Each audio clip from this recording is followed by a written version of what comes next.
بسم اللہ الرحمن الرحیم۔ اس سے پہلے ویڈیو میں پارٹ 1 میں ہم نے ایک صحابی رضی اللہ تعالیٰ عنہ کا واقعہ بیان کیا ہے کہ آپ صلی اللہ علیہ وسلم نے کچھ کلمات لا حول ولا قوت الا باللہ العظیم پڑھنے کی ترغیب دی صحابی کو اور اس کی اہلیہ کو، تو اس کے بعد جو بہترین نتائج نکلے اور اس واقعہ کے ظہور پذیر ہونے کے بعد اس صحابی نے آپ صلی اللہ علیہ وسلم کی بارگاہ میں سوال کیا، اور اس سوال کے جواب میں اللہ تعالیٰ نے سورۃ طلاق کی آیت نمبر 2 کا کچھ حصہ اور آیت نمبر 3 کا نزول ہوا۔ تو ان آیات کے متعلق ہم نے ایک واقعہ حکایت عجیبہ بیان کر رہے ہیں۔ اس کا کچھ حصہ پارٹ 1 میں بیان کیا ہے، ابھی اس کا بقیہ حصہ پارٹ 2 میں بیان کر رہے ہیں، ملاحظہ کیجیے۔ پہلے قرآن پاک کی آیت ملاحظہ کیجیے۔ بسم اللہ الرحمن الرحیم۔ یؤمن باللہ والیوم الآخر ومن یتق اللہ یجعل لہ مخرجا ویرزقہ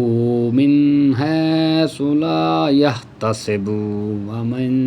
یتوکل علی اللہ فهو حسبه ان اللہ بالغ امرہ قد جعل اللہ لکل شیء قدرا۔ یہ جو پہلی آیت پڑھی وَمَن یتق اللہ، یہ سورۃ طلاق کی آیت نمبر 2 کی آخری آیات ہیں، اور اس کے بعد سورۃ طلاق کی تیسری آیت ہے۔ ابھی ملاحظہ کیجیے پارٹ 2۔ چنانچہ کشتی والے نے 10,000 دیناروں کو سمندر میں ڈال دیا، تو اس غیبی آواز دینے والے نے کہا کہ وہ وظیفہ وَمَن یتق اللہ آخر آیات تک ہے، جب تجھ پر کوئی مصیبت پڑے تو اس کو پڑھ لیا کرو۔ یہ سن کر کشتی کے سب سواروں نے اس کا مذاق اڑایا اور کہا کہ تو نے اپنی دولت ضائع کر دی۔ تو اس نے جواب دیا کہ ہرگز میں نے اپنی دولت کو ضائع نہیں کیا ہے، اور مجھے اس میں کوئی شبہ نہیں کہ یہ قرآن شریف کی آیات ضرور نفع بخش ہوگی۔ اس کے بعد چند دن کشتی چلتی رہی،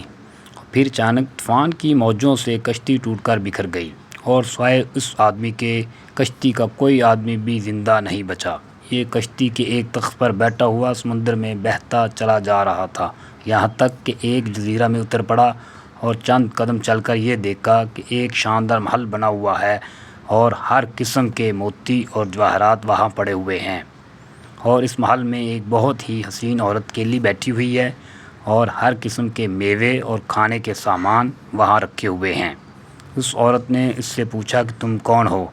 اور کیسے یہاں پہنچ گئے؟ تو اس نے عورت سے پوچھا کہ تم کون ہو اور یہاں کیا کر رہی ہو؟ تو اس عورت نے اپنا قصہ سنایا کہ میں بصرہ کے ایک عظیم تاجر کی بیٹی ہوں، میں اپنے باپ کے ساتھ سمندری سفر میں جا رہی تھی تو ہماری کشتی ٹوٹ گئی، اور مجھے کوئی اچانک کشتی میں سے اچک لے کر بھاگا، اور میں اس جزیرہ میں اس محل کے اندر اس وقت سے پڑی ہوں۔ ایک شیطان جن ہے جو مجھے اس محل میں لے آیا، وہ ہر 7ویں دن یہاں آتا ہے، میرے ساتھ صحبت تو نہیں کرتا مگر بوس و کنار کرتا ہے، اور آج اس کے یہاں آنے کا دن ہے، لہذا تم اپنی جان بچا کر یہاں سے بھاگ جاؤ، ورنہ وہ آ کر تم پر حملہ کر دے گا۔ ابھی اس عورت کی گفتگو ختم بھی نہیں ہوئی تھی کہ ایک دم اندھیرا چھا گیا، تو عورت نے کہا کہ جلدی بھاگ جاؤ ورنہ وہ آ رہا ہے، ورنہ وہ تم کو ضرور ہلاک کر دے گا۔ چنانچہ وہ آ گیا، اور یہ شخص کھڑا رہا، مگر جو ہی شیطان اس کو دبوچنے کے لیے آگے بڑھا تو اس نے وَمَن یتق اللہ کا وظیفہ پڑھنا شروع کر دیا، تو شیطان زمین پر گر پڑا، اور زور کی آواز آئی کہ گویا پہاڑ کا کوئی ٹکڑا ٹوٹ کر گر پڑا ہے، اور پھر وہ شیطان جل کر راکھ کا ڈھیر ہو گیا۔ یہ دیکھ کر عورت نے کہا کہ اللہ تعالیٰ نے تم کو فرشتہ رحمت بنا کر میرے پاس بھیج دیا ہے، تمہاری بدولت مجھے اس شیطان سے نجات ملی۔ پھر اس عورت نے اس مرد سے کہا کہ ان موتی جواہرات کو اٹھا لو اور اس محل سے نکل کر میرے ساتھ سمندر کے کنارے چلو، اور کوئی کشتی تلاش کر کے یہاں سے نکل چلو۔ چنانچہ بہت سے موتی اور جواہرات اور پھل وغیرہ کھانے کا سامان لے کر دونوں محل سے نکلے اور سمندر کے کنارے پہنچے تو ایک کشتی بصرہ جا رہی تھی، دونوں اس پر سوار ہو کر بصرہ پہنچے۔ لڑکی کے والدین اپنی گم شدہ لڑکی کو پا کر بہت خوش ہوئے، اور اس مرد کے ممنون انسان ہو کر اس کو بہت عزت و احترام کے ساتھ اپنے گھر میں مہمان رکھا۔ پھر لڑکی کے والدین نے پوری سرگزشت سن کر دونوں کا نکاح کر دیا، اور دونوں میاں بیوی بن کر رہنے لگے، اور تمام موتی جواہرات جو دونوں جزیروں سے لائے تھے دونوں کی مشترکہ دولت بن گئے، اور اس عورت سے خداوند تعالیٰ نے اس مرد کو چند اولاد بھی دی۔ دونوں بہت محبت الفت کے ساتھ زندگی خوشحال بسر کرنے لگے۔ اس واقعہ سے معلوم ہوا کہ اعمال و وظائف قرآن میں بڑی بڑی تفسیرات ہیں، مگر یہ شرط ہے عقیدہ درست ہو اور اعمال کو صحیح طریقے سے پڑھا جائے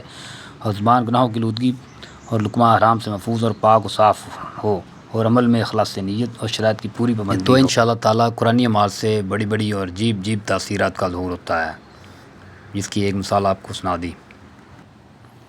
ان دونوں ویڈیوز کو دیکھنے کے بعد کمنٹس باکس میں اپنی رائے کا اظہار کریں۔ اوکے، اللہ حافظ، ملتے ہیں نیکسٹ ویڈیو میں۔